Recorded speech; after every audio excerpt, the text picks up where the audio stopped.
My childhood bedroom always carried the scent of lilacs and furniture wax. That day, it reeked of disinfectant. I hadn't been home in over a year. University kept me occupied. Life kept me in motion. But winter break stirred a longing for the past. I wanted to sleep in the bed where I once dreamed, trace my fingers over the dusty awards, and see what became of my old bookcase.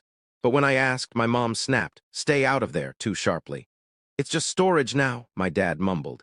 He avoided my gaze. I should have let it go, smiled, nodded, and retreated to the guest room like an obedient daughter. But something felt wrong. My mother's hand shook as she passed me a mug of tea. My father double-checked the back door's lock, and I noticed they always detoured around that room, never passing it directly. That night they went to bed early, unnaturally early. I waited half an hour, then crept into the hallway. My socks muffled my steps. The door to my old room was locked. That was new. I jimmied it open with a hairpin. Old trick learned from the same man who taught me to question everything. Ironic. I pushed the door open, and for a moment my brain couldn't make sense of what I saw. The posters were gone. So were the curtains, the bed, the desk. In their place, a metal chair, a soiled mattress, and a chain anchored to the floor. No windows, just a single bulb dangling from the ceiling like a gallows. 5 minutes later, I dialed 911. 2 officers arrived. One glance and they radioed for reinforcements. A detective asked if I had any clue. I said no. But my mind was already sifting through memories. I was 7 when I noticed my dad padlock the basement after 8 p.m.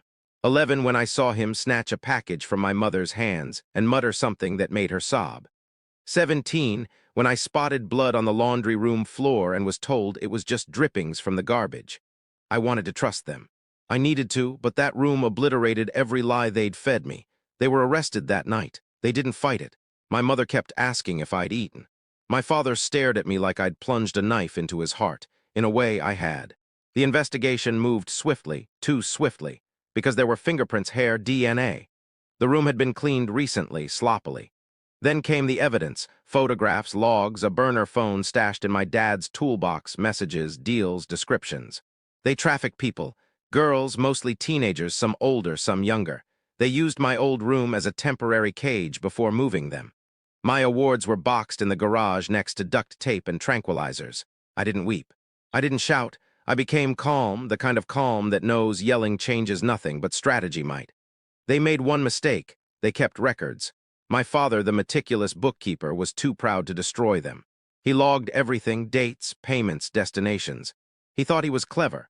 So I copied his files, every detail, and when the lawyers pushed for a plea deal, I sent them anonymously to reporters, to advocacy groups, to anyone who'd pay attention. I didn't care about the trial. I cared about the pattern. They called me to testify. I walked into court in my university hoodie.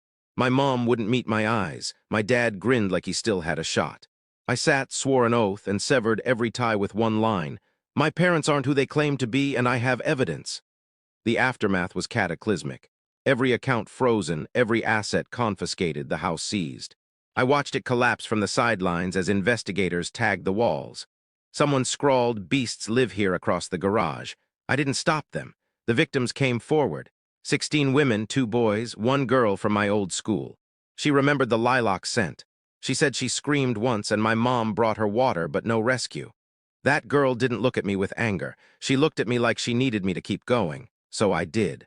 I started a foundation, small, discreet, funded by selling off everything my parents owned.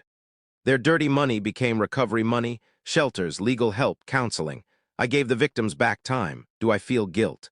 Sometimes, but not for exposing them, for not seeing it earlier, for growing up in a house built on horrors and calling it home. People ask what haunts me most. It's not the room, it's not the trial. It's my dad's eyes when the judge said life without parole. He looked at me like I'd betrayed him, like I was the monster. But he taught me something once: always follow the data. It never lies. He was right. And it led me straight to justice. So no, I don't regret opening that door.